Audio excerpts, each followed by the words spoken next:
ठीक है सर, जिस प्रकार से हमने पढ़ा था कि नर जनन तंत्र 4 भागों से मिलकर बना होता है, उसी प्रकार से मादा जनन तंत्र भी 4 भागों से ही मिलकर बना होता है सर। सबसे पहला जो भाग होता है वो प्राथमिक लैंगिक अंग होता है। क्या होता है वो? वेरी गुड, अंडाशय। ठीक है, फिर क्या होता है? सहायक नलियां कौन कौन सी होती है?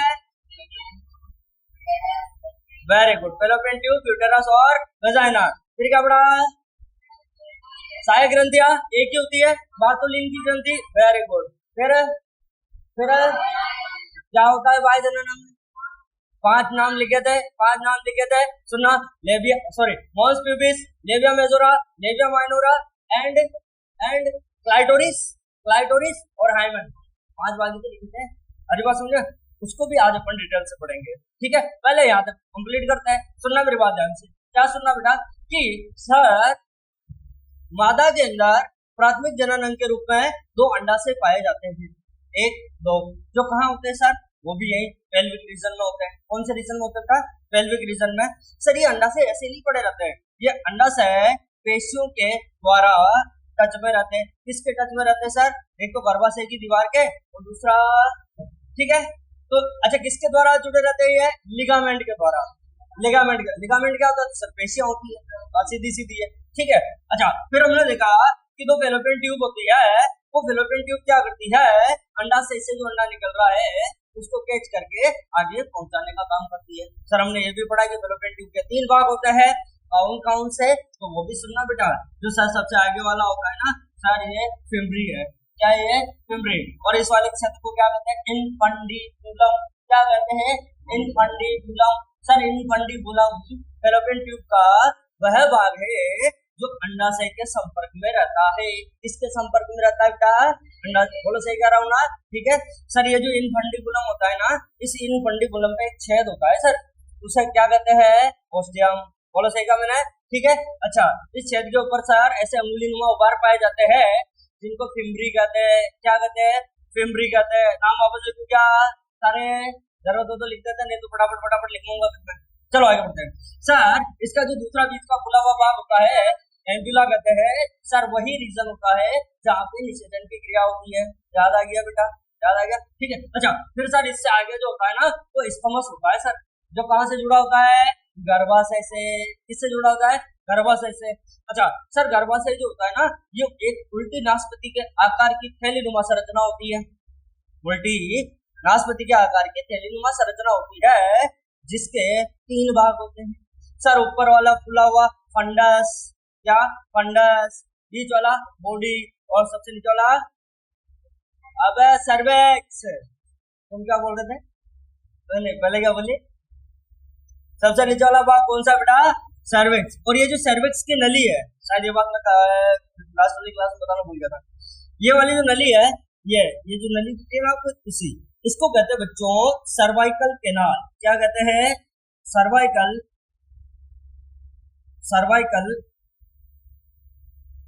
कैनाल। अब एक काम की बात बताता हूँ मैं आपको। हमने पढ़ा सर कि इसके जो नीचे वाला भाग है ना, ये योनि है। क्या है बेटा? ये योनि, इंग्लिश में कहते हैं वेजाइना। ठीक है, इंपोर्टेंट बात ये है कि बेटा ये जो सर्वाइकल कैनाल है और ये जो योनि की नली है, ये दोनों मिलकर बच्चा यहीं से तो पैदा होता है। अरे जब जन्म होता है बच्चे का तो बच्चा यहीं से तो बाहर निकलता है। अब ऐसे क्या देख रहे हो? पहली बार बोल रहे हो क्या? या पहली बार सुना है तुमने कि बच्चा पैदा भी होता है? मतलब ऐसे देख रहे हो यार जैसे कि शब्द पहली बार सुना है यार। मैं कितनी बार तुमको कहा कि जब आप क्लास में बैठे हो ना तो एकदम मस्त बोला होके बैठना। समझ में आ रही बात है ना? अपन कोई भी क्लास के स्तर से बाहर की बात यहाँ नहीं करेंगे। ठीक है, इसलिए आपको यह सोचने की जरूरत नहीं है कि ये मास्टर क्या बोल रहा है। ठीक है, मैं तुम्हारे सिलेबस से बाहर कुछ नहीं बोलूंगा, और उससे बाहर बोलूंगा तो तुम्हें यहाँ से बाहर बोलूंगा, जो तुम्हारे सामने कभी नहीं बोलूंगा। समझो आगे तो बात। ठीक है, तो जितना तुम्हारे लिए जरूरी है ना मैं वही चीजें बोलता हूँ, और ये सब तुमने सुना हुआ है, इसलिए ऐसे वैकी वाली शक्ल बनाने की कभी जरूरत नहीं है आपको। समझ गए ना? आराम से मस्त होके बैठना है। ठीक है, चलो इधर आओ। तुमको मैं क्या कह रहा हूँ कि बच्चा यहीं से पैदा होकर बाहर निकलता है ना? तो इन दोनों नलियों को सम्मिलित रूप से, कौन सा? एक तो योनि मार्ग और एक सर्वाइकल कैनाल, इन दोनों को सम्मिलित रूप से बर्थ कैनाल कहते हैं। क्या कहते हैं बच्चों? बर्थ केनाल, जन्म नाल, हिंदी में कहा जाता है कि अपना जन्म नाल, क्योंकि बच्चे का जन्म यहीं से होता है। ठीक है, अच्छा हमने ये भी पढ़ा था कि जो गर्भाशय है इसकी दीवार 3 परतों से मिलकर बनी होती है सर। सबसे पहले बाहर वाली पेरीमेट्रियम, उसके अंदर वाली मायोमेट्रियम। मायोमेट्रियम मैंने कहा था, मायो का मतलब पेशी, इसका मतलब मायोमेट्रियम बहुत मोटी परत होती है जो पेशियों की बनी होती है। एक और मजे की बात बताता हूँ मैं आपको याद हो तो 11th में हमने हार्मोन पढ़े थे, और हार्मोन में हमने ऑक्सीटोसिन हार्मोन पढ़ा था, याद आया। ऑक्सीटोसिन हार्मोन नर और मादा दोनों में बराबर काम करता है। ठीक है, याद आ रहा है कुछ, है ना? मैं बताता हूँ क्या करता है बेटा। मादा के अंदर जब बच्चे का जन्म होता है तो बच्चे के जन्म के समय बच्चा ऐसे ही बाहर नहीं निकलता है, उसको बाहर धकेला जाता है। आ रही बात समझ में? जैसे आपको शायद पिछली या उससे पिछले वाली क्लास में मैंने बताया था कि शुक्राणुओं को अंदर खींचा जाता है, याद आ रहा है बेटा? वैसे ही बच्चा ऐसे ही बाहर नहीं निकल जाता है, बच्चे को बाहर निकाला जाता है। वो कैसे निकाला जाता है वो सुनना ध्यान से। होता है क्या है बेटा कि जब बच्चा परिपक्व हो जाता है, 9 महीने का हो जाता है गर्भ के अंदर, तब ऑक्सीटोसिन हार्मोन आता है। और ऑक्सीटोसिन हार्मोन कहाँ से आता है पता है ना? वो ऑक्सीटोसिन हार्मोन क्या करता है, ये जो मायोमेट्रियम की मोटी दीवार है, बना रखा है कल वाले डायग्राम में अपन, जो मायोमेट्रियम की मोटी दीवार है, उस मोटी दीवार की पेशियों में, जैसे यूं समझना, जैसे ये क्या पूरा गर्भाशय है, उसमें बच्चा है, वो पीछे से क्या लगवाता है बेटा? संकुचन करवाता है। क्या करवाता है? संकुचन, जिससे बच्चे पे क्या लगता है? पीछे से धक्का, और बच्चा किससे होके निकलता है बाहर? योनि से, या यूं कह सकता हूं मैं कि जन्मनाल से, बर्थ कैनाल से होकर बाहर निकलता है। आ रही बात समझ में? तो मायोमेट्रियम का काम बहुत इंपॉर्टेंट है, समझ आ रही बात? फिर हमने तीसरी क्या पढ़ी थी? अच्छा एक चीज हो, मैं बता रहा था कि नर में ऑक्सीटोसिन क्या करता है, ठीक है भाई? मादा में तो जो ऑक्सीटोसिन होता है ना सर, वो ऑक्सीटोसिन क्या करता है? बच्चे का जन्म करवाता है, यहाँ पे जो बच्चा होता है उसको बाहर निकालता है, सीधी सी बात है। लेकिन मादा के अंदर, नर के अंदर यही ऑक्सीटोसिन मस्तिष्क के विचारों पे काम करता है। किस पे काम करता है बेटा? आपको पता हो तो जैसे कोई नर है, या जैसे अपने पिताजी है, यूं समझ लो, उनके पिताजी के मस्तिष्क में एक चीज क्लियर है कि मेरे को मेरे घर परिवार का देखभाल करनी है, हरी बात समझ में, इनका अच्छे से पालन पोषण करना है। ठीक है, जैसे आप सामने जाते हो तो ये मेरा बेटा है, जैसे आपको देख के उनके विचार आते हैं ना बेटा, है ना? मैं शुद्ध अपने भाषा में बताऊं तो जो बच्चे को देख के लाड प्यार उमड़ता है, क्या उमड़ता है? लाड प्यार, या मैं यूं कहूं वात्सल्य भाव। क्या? वात्सल्य भाव। उन सबके पीछे ऑक्सीटोसिन हार्मोन होता है। कौन सा हार्मोन होता है? Oxytocin hormone. आर्यन बात समझ में? आपको याद हो तो कहा भी था कि हमारा शरीर ऐसे ही काम नहीं करता है, हर एक भावना के पीछे हार्मोन होता है। हमारे शरीर में जो भी भावना उत्पन्न होती है ना बेटा, उस हर एक भावना के पीछे क्या होता है? हार्मोन होता है। आर्य बात समझ में? फिर आगे बढ़े। अरे याद है, समझ में आया ना? आगे जाके मैं और तगड़ी तगड़ी चीजें बताऊंगा आपको कि ऑक्सीटोसिन और क्या क्या करता है, नहीं पता है क्या? एक और मजे की बात बताता हूँ, है ना? जैसे बच्चा, आपको पता हो तो जैसे मम्मी है, ठीक है, बच्चा 2-3 महीने का हुआ, ठीक है, और मम्मी ऐसे बाहर चौक में बैठ के महिला मंडल के बीच में बातें कर रही है, ठीक है, बढ़िया ठा के लगा के बातें चल रही है, टन बातें चल रही है ना? आप जानते हो महिला में चलती है, ठीक है। अब वो बातें कर रही है और पास के कमरे में बच्चा सो रहा है, तो बच्चा रोने लगेगा, साला किसी को पता नहीं चलेगा कि बच्चा रो रहा है, लेकिन उसकी मम्मी तुरंत उठ के भागेगी। अपन देखते कि यार साला इसको पता कैसे चला, नहीं आता है दिमाग में कि हमको तो आवाज आती नहीं है और मम्मी को फटाक से पता चल जाता है। इसके पीछे भी ऑक्सीटोसिन हार्मोन ही है। हरी बात समझ में? ये जो वात्सल्य भावना है ना, ये सब किसकी वजह से होती है? तो है ना मजेदार हार्मोन।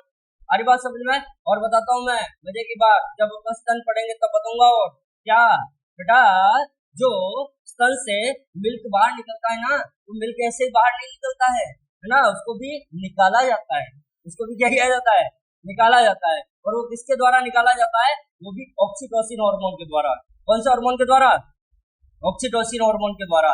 इसीलिए आपको पता हो तो आजकल जैसे मान लो किसी के घर में जैसे भैंस गई या गाय गई जाती है ना, जाना ही जाता है, ठीक है, तो बाई चांस उसके फाड़ा हुआ या पाडी हुआ या केड़ा हुआ केड़ी हुआ जो भी हुआ, और अगर उसकी क्या होगी बेटा?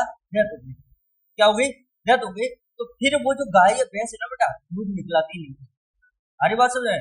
भाई सीधी सी बात है, जैसी भावनाएं अपने अंदर है उनके अंदर भी तो होगी ना, ठीक है। तो फिर उसको अपनी भाषा में कहते हैं बेटा दूध हाउस ही नहीं रही है, हाउस नहीं कहते ना, है ना, कि वो दूध निकला नहीं रही, मतलब वो पाउस नहीं रही, मतलब ऊपर खींच रही है दूध को, ठीक है, उसका कारण है बेटा, क्योंकि अगर उसका बच्चा दूध पी रहा है तो उसमें ऑक्सीटोसिन हार्मोन रिलीज होगा। कौन सा हार्मोन? ऑक्सीटोसिन हार्मोन, दिमाग से। और वो ऑक्सीटोसिन हार्मोन उसके स्तन में से दूध को बाहर निकालने का काम करेगा। लेकिन बच्चा तो मर गया है, अब मर गया तो क्यों ऑक्सीटोसिन हार्मोन कहाँ से उत्पन्न होगा भाई? आप निकाल रहे हो तो आपके हाथ से उसके अंदर या उसके स्तन में ऐसी कोई भावना थोड़ी उत्पन्न होगी, ऐसी फीलिंग थोड़ा आएगी कि उसका बच्चा स्तन को मुंह में ले रहा है, नहीं आएगी ना। इसलिए ऑक्सीटोसिन हार्मोन इतना उत्पन्न ही नहीं होता है, दूध निकलता ही नहीं है ना। फिर अपन क्या करते हैं, डॉक्टर से बात करते हैं, डॉक्टर एक इंजेक्शन लाके लगाता है और वो इंजेक्शन ऑक्सीटोसिन हार्मोन का इंजेक्शन होता है। किसका हार्मोन, किसका इंजेक्शन होता है? ऑक्सीटोसिन हार्मोन का। पता चला? ठीक है। एक और मजे की बात बताता हूँ, ये जो डेयरी फार्म वाले होते हैं बड़े बड़े, ठीक है, हालांकि विदेशों में खूब चल रहा है, भारत में भी अब चलने लग गया। बड़े बड़े जो डेयरी फार्म वाले होते हैं वो पशु के स्तन में से पूरा दूध बाहर निकलने के लिए, मतलब अधिक मात्रा में दूध निकालने के लिए पशु के क्या लगा दिया जाता है? मशीन तो लगाते हैं, लेकिन मशीन से पहले ऑक्सीटोसिन हार्मोन देते हैं। हाँ, उससे क्या होता है कि जितना भी दूध है वो सारा बाहर निकल जाता है, और वही ऑक्सीटोसिन घूम फिर के अपने अंदर भी आ रहा है। अरे बात समझ में? ठीक है। हालांकि अपने तो पशु है गाँव में, तो अपने ऐसी कोई टेंशन वाली बात नहीं है, पर ये बड़े बड़े डेयरी फार्म वाले करते हैं ऐसा, जो कि विशुद्ध रूप से गलत है। अरे आप नेचर के साथ ऐसे कैसे कर सकते हो यार? भाई वो भी तो प्राणी है, उनको भी तो जीने का हक है। क्या गाय भैंस प्राणी नहीं? इधर आओ तुम फटाफट से। सर ये जो नहीं है अंदर वाली एंडोमेट्रियम है, क्या है सर? दो परतों से मिलकर बनी होती है। अंदर वाली स्ट्रेटम फंक्शनलिस, बाहर वाली जो इसके कांटेक्ट में रहती है स्ट्रेटम बेसिलिस। मैंने कहा कि बेटा जब हर महीने पीरियड आता है ना, क्या आता है? पीरियड। वो पीरियड के टाइम पे सर, पीरियड के शुरुआत में ये जो अंदर की दीवार होती है ना सर, इसके अंदर रक्त और पोषक पदार्थ भरे होते हैं। क्या होता है बेटा? रक्त और पोषक पदार्थ। वो रक्त और पोषक पदार्थ प्रत्येक पीरियड के शुरुआत के 4 से 5 दिन अंदर से टूट टूट के बाहर निकलता है in the form of blood. इसको ब्लीडिंग कहते हैं सामान्य भाषा में। क्या कहा जाता है? ब्लीडिंग। और आप सामान्य भाषा में इसको क्या कहते हैं? पीरियड। क्या कहते हैं बेटा? पीरियड। तो इसमें क्या ध्यान रखना होता है वो भी मैंने आपको बता दिया ना लास्ट वाली क्लास में, कि पेड वेड काम में लेना चाहिए, ठीक है। अभी भी इस मामले में लापरवाही नहीं बरतनी चाहिए, स्पेशली गर्ल्स। सारी बात समझ में? क्यों? क्योंकि यहाँ से ऐसी बीमारियां उत्पन्न हो जाती है ना जिनके इलाज बहुत ही मुश्किल होते हैं। समझ में आया? पूरे गर्भाशय को काट के बाहर निकालना पड़ता है। याद आया कुछ? अच्छा हाँ, मैं समझा था ना, गर्भाशय को काट के बाहर निकालना पड़ता है इन्फेक्शन हो जाए तो। गर्भाशय को जो काट के बाहर निकालने की प्रक्रिया है ना, उसे हेस्टेक्टोमी कहते हैं। क्या कहते हैं? लिखो क्या स्पेलिंग? क्या कहते हैं बेटा? हेस्टेक्टोमी। ये स्पेलिंग है, हेस्टेक्टोमी। सुनना ध्यान से। एक चीज और होती है, आपने नसबंदी का नाम सुना होगा। जब आपने नसबंदी का नाम सुना है ना, तो उस नसबंदी में बेटा ये जो फेलोपियन ट्यूब है ना, इस फेलोपियन ट्यूब में लगाते हैं कट। क्या लगाते हैं? कट। और इसमें कट लगा के इसको ऐसे अंदर बिल्कुल गड़ी करके तो इसके ऊपर रबड़ लगा दिया जाता है, बांध दिया जाता है। इसका मतलब यहाँ से भी कट, यहाँ से भी कट। क्या अभी ये संपर्क में आएगी? नहीं आएगी ना, बोलो नहीं आएगी। तो इस फेलोपियन ट्यूब को काटने की जो प्रक्रिया है उसे ट्यूबेक्टोमी कहते हैं। क्या कहते हैं बेटा? ट्यूबेक्टोमी। ये अपन अगले चैप्टर में भी पढ़ने वाले हैं। आरी बात समझ में? इसी को महिला में नसबंदी कहते हैं। क्या कहते हैं? नसबंदी। अच्छा, इससे क्या होगा बेटा? इससे अंडाशय में अंडाणु नहीं बनेगा क्या? Yes sir.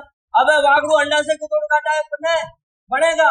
अंडाशय में अंडाणु बनेगा, हार्मोन बनेंगे, सब कुछ होगा, लेकिन वो अंडाणु यहाँ तक पहुंचेगा ही नहीं, शुक्राणु के संपर्क में नहीं आएगा सर। निषेचन होगा ही नहीं तो बच्चा पैदा ही नहीं होगा। अरे है ना, इसीलिए तो आए गांव में जब ऑपरेशन करवाते जाते हैं, बच्चे का ऑपरेशन करवा रहे हैं। मैंने कहा बच्चे तो घर पे बैठे हैं, उनका क्या ऑपरेशन करवा रहे हो? नहीं होने का ऑपरेशन। समझ आए? वेरी गुड, क्या बात बोली है। बताओ आएंगे कि नहीं आएंगे? Very good. पीरियड आएंगे भाई। हमने इसके साथ कोई छेड़छाड़ तो नहीं था, इसके साथ छेड़छाड़ नहीं की है। हाँ बेटा, हाँ जाएगा ही नहीं। कहाँ जाना है तुम्हें? एक मिनट, अरे सुन लो, महानुभावों, अभी तक आपके दिमाग में फिर एक गलत धारणा बैठी हुई है, वो अगले 4 दिन में निकालूंगा।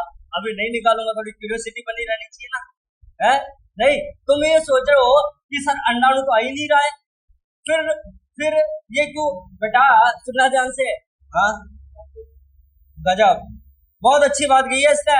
ये कह रहा है सर आपने कल वाली क्लास में बताया था कि योनि मार्ग तो अम्लीय होता है।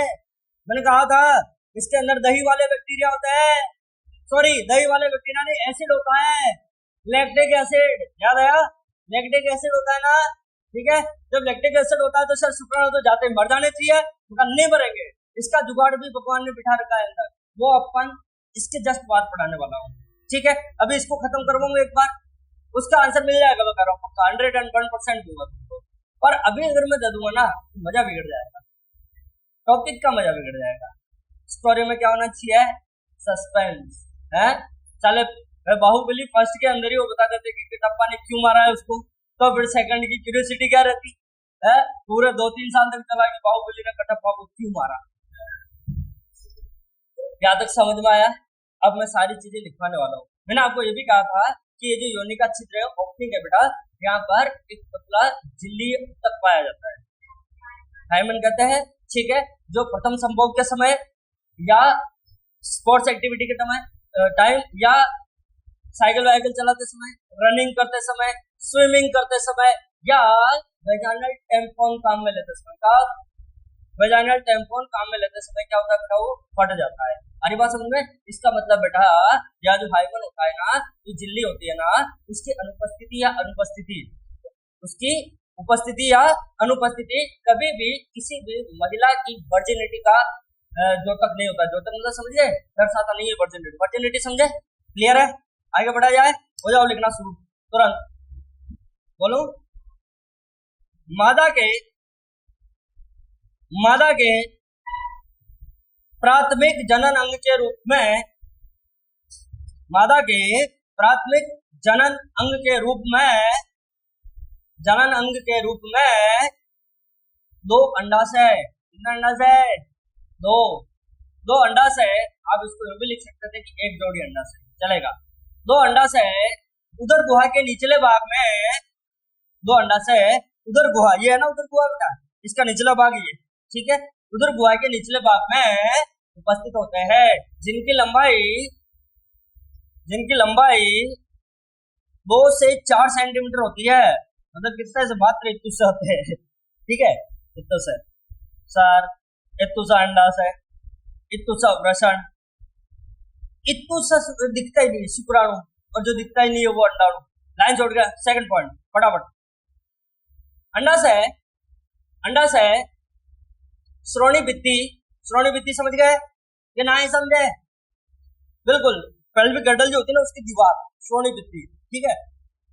अंडाशय श्रोणी भित्ति तथा इस साइड से किससे जुड़े हुए बेटा? गर्भाशय से, तथा गर्भाशय से लिगामेंट द्वारा जुड़े होते हैं। लिगामेंट क्या होता है? तो लिगामेंट बेटा पेशियों की एक झिल्लीनुमा संरचना होती है जो एकदम मजबूत होते हैं ना, संकुचनशील होते हैं, ठीक है? अंडाशय श्रोणी भित्ति, श्रोणी मेखला की दीवार तथा गर्भाशय से लिगामेंट द्वारा जुड़े होते हैं। फिर लिखो लाइन छोड़ के, अंडाशय प्राथमिक लैंगिक अंग है ना, तो क्या करेंगे? तो अंडाणु का निर्माण और मादा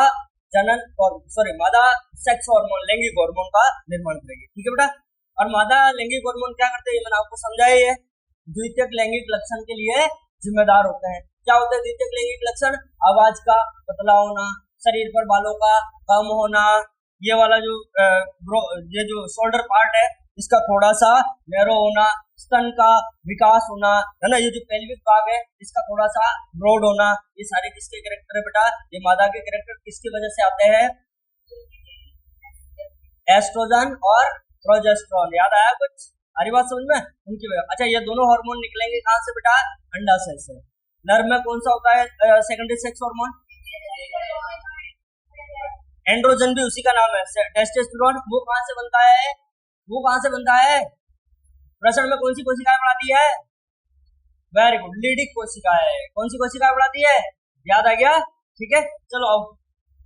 क्या लिखा अभी आपने? अंडाशय के द्वारा अंडाणु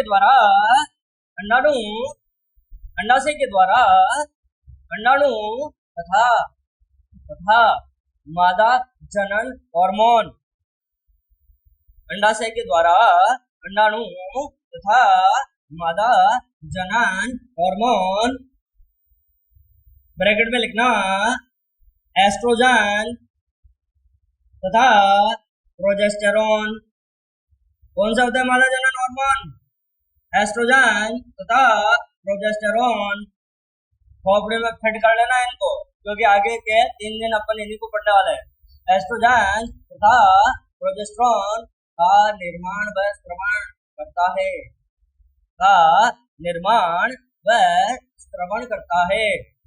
अब ये निर्माण करेगा कौन, ये अपन आगे जाके पढ़ेंगे।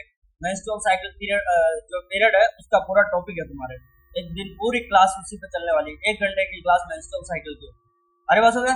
ठीक है, हो गया। निर्माण व श्रवण करता है। फिर लिखो लाइन छोड़ के नेक्स्ट पॉइंट लिखना अंडवाहिनी। ब्रैकेट में क्या लिखोगे? FT fallopian tube. अंडवाहिनी फैलोपियन ट्यूब की स्पेलिंग लिखूं क्या? नहीं लिख लोगे ना?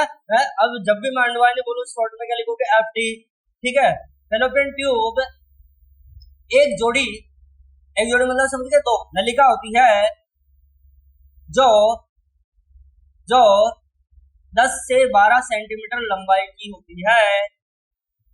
फैलोपियन ट्यूब एक जोड़ी नलिका होती है जो 10 से 12 सेंटीमीटर लंबाई की होती है। देखना लाइन छोड़ के, फैलोपियन ट्यूब के 3 भाग है, 3 भाग होते हैं। लिख लो, फैलोपियन ट्यूब के 3 भाग होते हैं। सर कौन से? तो देखना ऐसे करके 3 भाग कौन से? फर्स्ट है बेटा इनफंडीबुलम,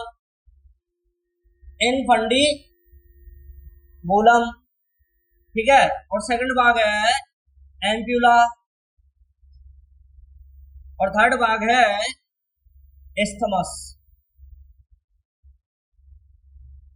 ठीक है। इनफंडीबुलम, एम्प्यूला और एस्थमस, हिंदी में भी इनको ऐसे लिखना, ठीक है। आप चाहो तो इंग्लिश की स्पेलिंग नहीं लिख रहे हो तो हिंदी में लिख लो इनफंडीबुलम, चलेगा, ठीक है। एम्प्यूला और बेटा बुलम, ठीक है, BU वाली ओम, ओके। फर्स्ट लगाओ फटाफट, फर्स्ट लगाओ इनफंडीबुलम,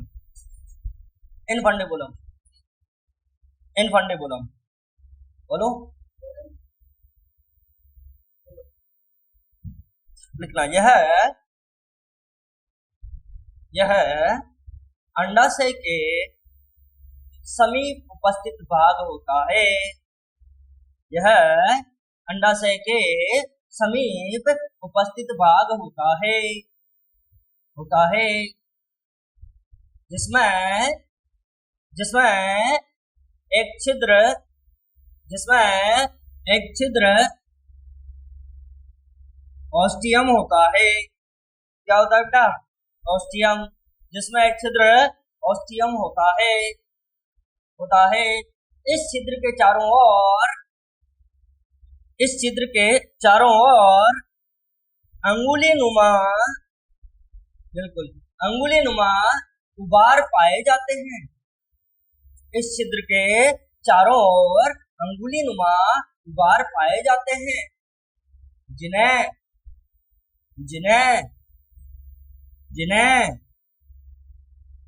फिम्ब्री कहते हैं।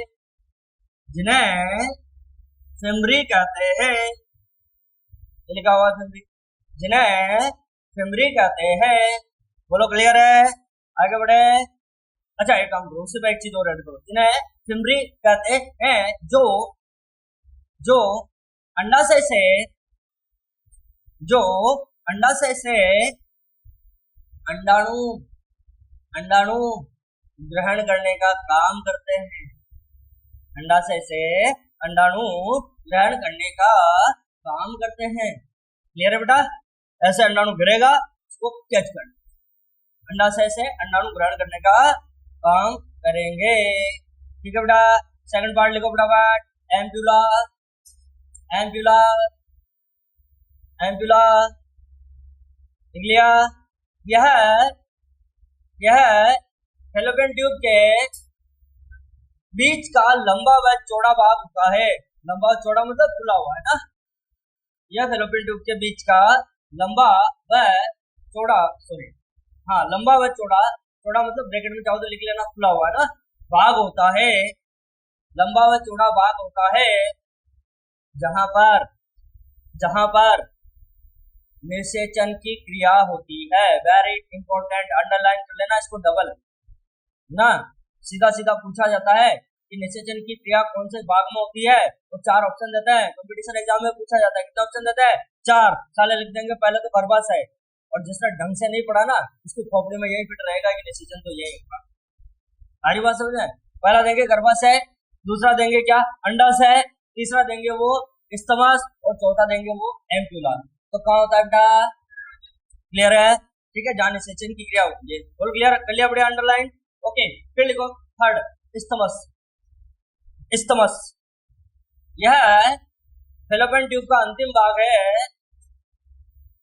जो किसमें खुल रहा है ये पता है? गर्भाशय में, जो गर्भाशय के अंदर खुलता है, जो गर्भाशय के अंदर खुलता है। नेक्स्ट लाइन छोड़ गए। गर्भाशय, गर्भाशय आप चाहो तो इनके ऊपर टॉपिक भी लगा सकते हो कि ऊपर लगा दिया गर्भाशय, नहीं लगाओगे तो चलेगा, दौड़ेगा। ठीक है, गर्भाशय एक उल्टी नासपति के आकार का, उल्टी नासपति समझ गए? पेशीय, पेशीय मतलब समझ गए, पेशियों से बना हुआ, पेशीय थैलेनुमा संरचना है। अच्छा, क्या ये भी ऐसे ही पड़ा रहेगा क्या? नहीं, ये भी तो कहीं ना कहीं से जुड़ा रहेगा बेटा। इसके भी दोनों साइड में ऐसा है, बड़े बड़े लिगामेंट होते हैं। क्या होते हैं? लिगामेंट। और इन लिगामेंट की सहायता से यह भी श्रोणि भित्ति से जुड़ा होता है। किससे जुड़ा होता है? श्रोणि भित्ति से। तो अभी लास्ट क्या लिखा है बेटा मैंने? संरचना होती है, ये लिखा है जो लिगामेंट की सहायता से श्रोणि भित्ति से जुड़ा होता है, की सहायता से श्रोणि भित्ति से जुड़ा होता है, जुड़ा होता है। बोलो क्लियर है? समझ आ रहा है जोशी जी? ठीक है, फिर छोड़ो लाइन, फिर लिखो। गर्भाशय के 3 भाग होते हैं, 3 भाग होते हैं। पहला देखो, पहले तो मैं बता देता हूँ तीनों भाग। फंडस, और ये क्या है? बॉडी, फंडस, बॉडी, और ये तो सर्विक्स है ही। ठीक है, तो तीनों के नाम लिख लो पहले, वैसे का वैसे 3 पार्ट करके। फर्स्ट क्या लिखोगे? फंडस, दूसरा क्या लिखोगे? बॉडी, और तीसरा हिंदी में बताऊं क्या इनका? फंडस का तो फंडस ही होता है, हिंदी में बॉडी को काय कहते हैं और सर्विक्स को ग्रीवा कहते हैं। काय, काय, ठीक है, और सर्विक्स को कहते हैं ग्रीवा। ओके, चलो हो जाओ लिखना शुरू, लाइन जोड़ के लिखना।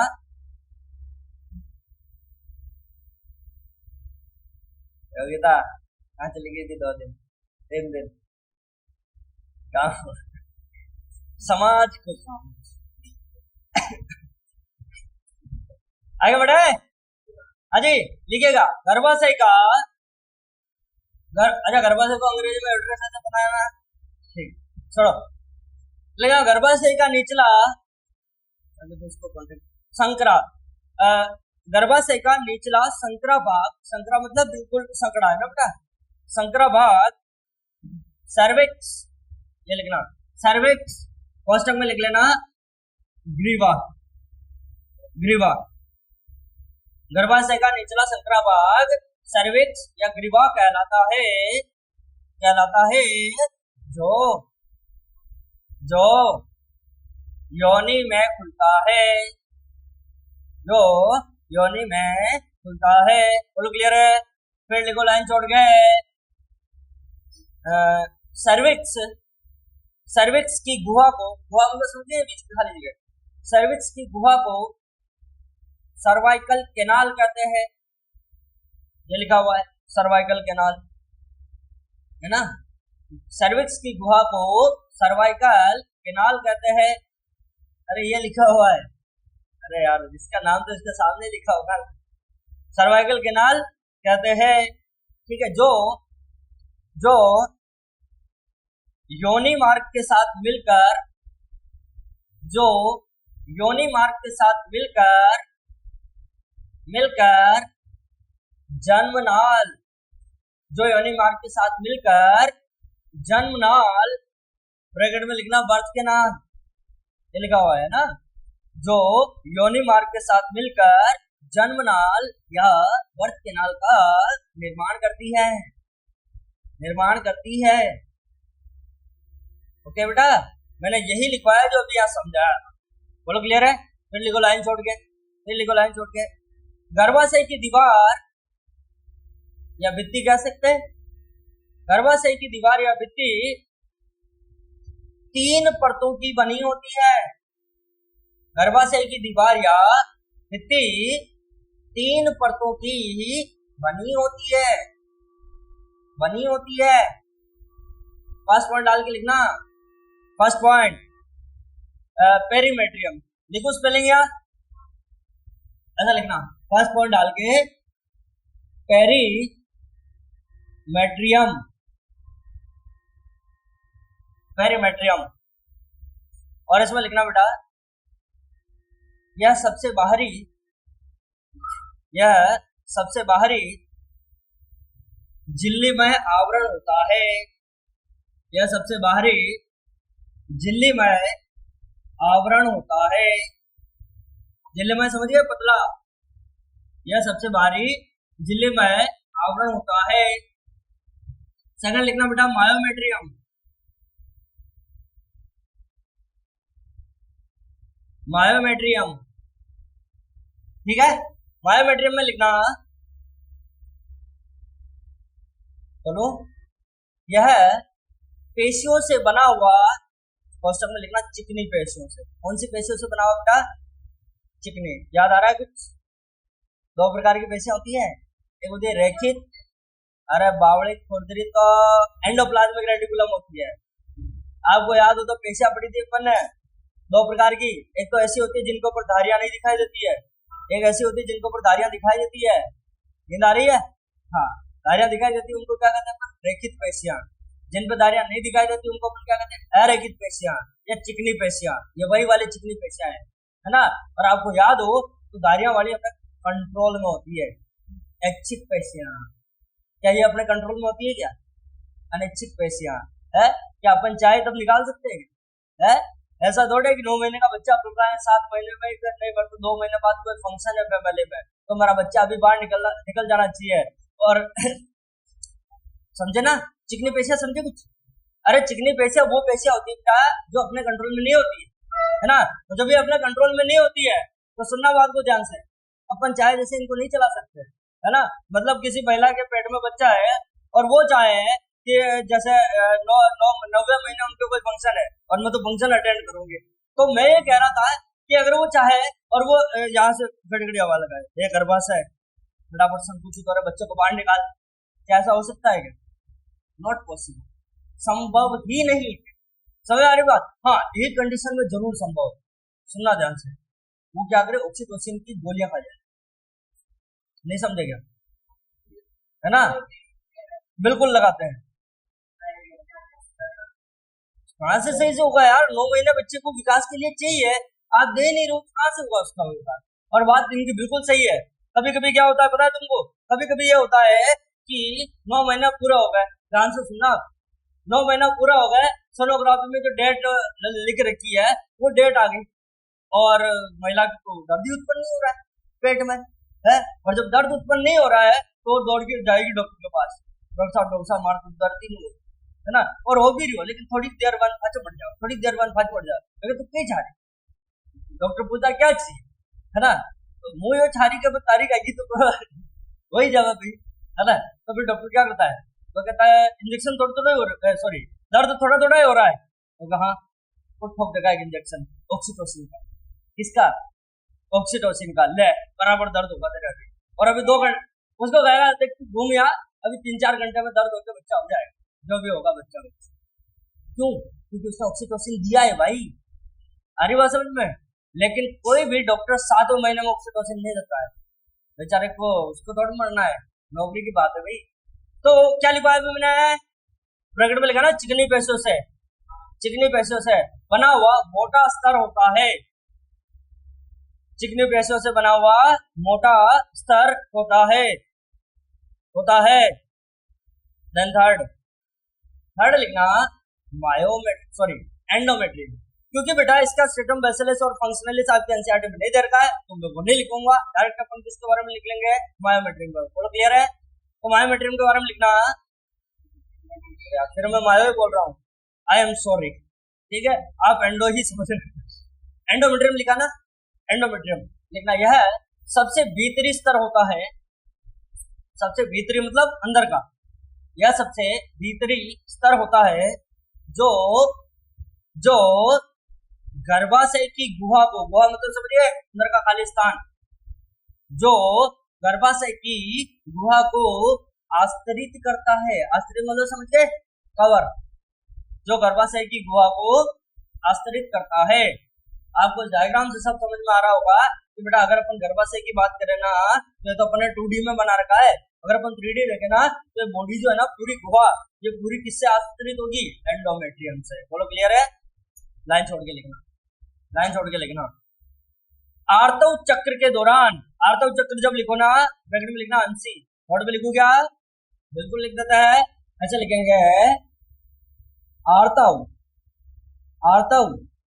चक्र MC, इसको इंग्लिश में मेंस्ट्रुअल साइकिल कहते हैं। मैं यहाँ स्पेलिंग नहीं लिखवा रहा हूँ क्योंकि मैं पूरा टॉपिक पढ़ाने वाला हूँ, ठीक है बेटा। आर्तव चक्र के दौरान, बेटा आर्तव चक्र के दौरान एंडोमेट्रियम, आर्तव तो लिखा हुआ है, अब तो नहीं है भाई। आर्तव चक्र के दौरान एंडोमेट्रियम में चक्रीय परिवर्तन होते हैं, एंडोमेट्रियम में चक्रीय परिवर्तन होते हैं तथा अच्छा, चक्रीय परिवर्तन का मतलब समझ गए? ये चक्रीय परिवर्तन क्या होता है? एमसी में जाके पढ़ा दूंगा, टेंशन नहीं लेने का। तथा मायोमेट्रियम में प्रसव के समय, प्रसव समझ गए, बच्चा पैदा होना, तथा मायोमेट्रियम में प्रसव के समय तेजी से संकुचन होते हैं, तेजी से संकुचन होते हैं, समझ गए? अभी समझाया हमने, तेजी से संकुचन होते हैं। चाहो तो ब्रैकेट में लिख लो, ऑक्सीटोसिन करवाता है। कौन करवाता है ये काम? ऑक्सीटोसिन, ओके, कौन करवा रहा है भाई? ऑक्सीटोसिन, ठीक है। फिर लिखो लाइन छोड़ के लिखना, योनि, सभी के बारे में एक एक बात तो लिखनी पड़ेगी ना भाई। योनि मादा का मैथुनांग है, कहता ना, योनि मादा का मैथुनांग है,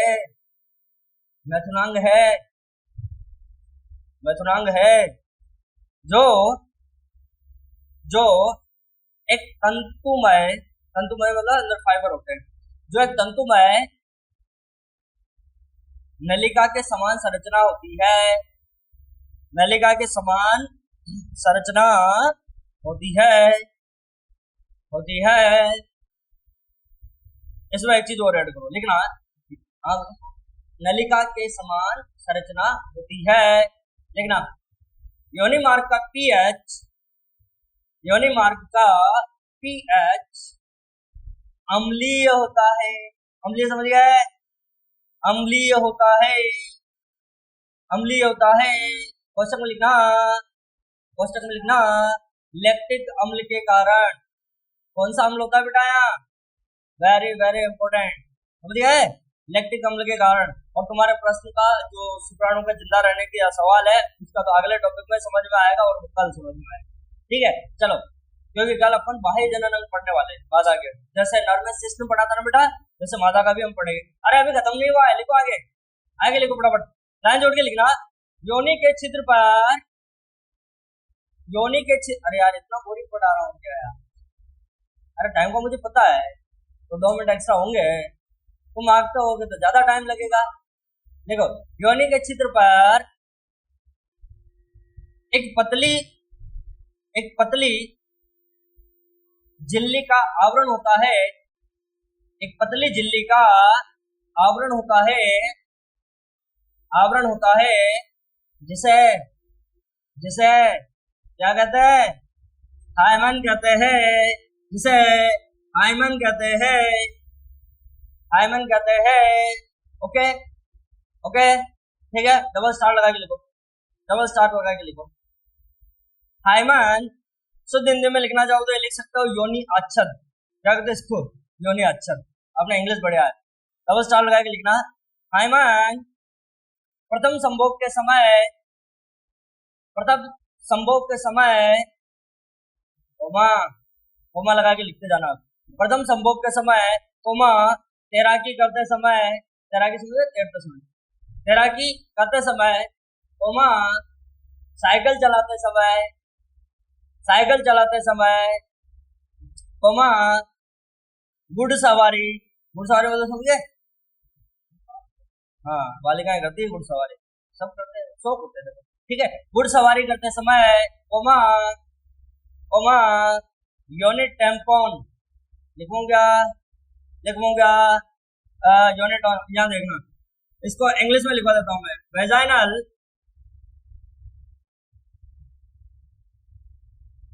वेजाइनल टेम्पोन, ठीक है, वेजाइनल टेम्पोन समझाया था हमने लास्ट क्लास में ना। वेजाइनल टेम्पोन के उपयोग के समय फट जाता है, ठीक है बेटा, उपयोग के समय फट जाता है, ठीक है। लाइन जोड़ के एक बात और डबल स्टार करके लिखना, एक बात और डबल स्टार करके। हाइमन की उपस्थिति या अनुपस्थिति, हाइमन की उपस्थिति या अनुपस्थिति किसी स्त्री के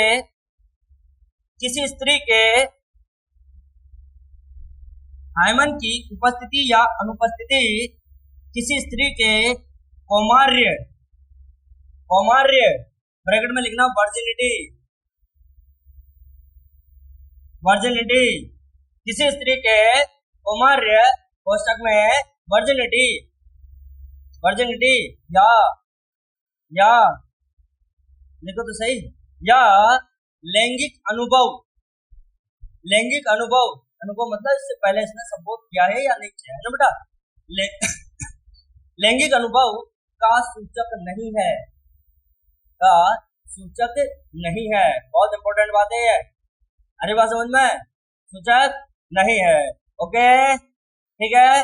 अब ये 2 वर्ड लिख लो, 2 वर्ड कहाँ गए, ये बेटा क्या लिखोगे, सुनना ध्यान से, हैस्टेक्टोमी के बराबर लिखना, गर्भाशय को काटकर शरीर से बाहर निकालना, लिख लो, गर्भाशय को शरीर से काटकर बाहर निकालना। एंड दूसरा ट्यूबेक्टोमी क्या है बेटा, फैलोपियन ट्यूब में कट लगाना, ओके। गर्भाशय को काट के बाहर निकालना हैस्टेक्टोमी, और फैलोपियन ट्यूब में कट लगाना क्या है बेटा, ट्यूबेक्टोमी। बोलो क्लियर है, ठीक है। हाँ ए भगवान, तुम दिमाग को यहाँ लेके बैठते हो ना, या तो मैंने जब समझाया तो तुम्हारे पल्ले पड़ा नहीं है, बाकी मेरे हिसाब से मेरे को अभी बताने की भी जरूरत नहीं थी, ट्यूबेक्टोमी मैंने क्या समझाया, फैलोपियन ट्यूब में कटवाना, सही बात समझे, ठीक है। और हैस्टेक्टोमी क्या है, गर्भाशय को काट के बाहर। अबे किसी को कोई डाउट अभी तक है, मजेदार, वेरी गुड, समझ में आया, बढ़िया। अब अपन इसके आगे पढ़ेंगे मादा के बाह्य जनन, जो कब पढ़ेंगे, नेक्स्ट क्लास में।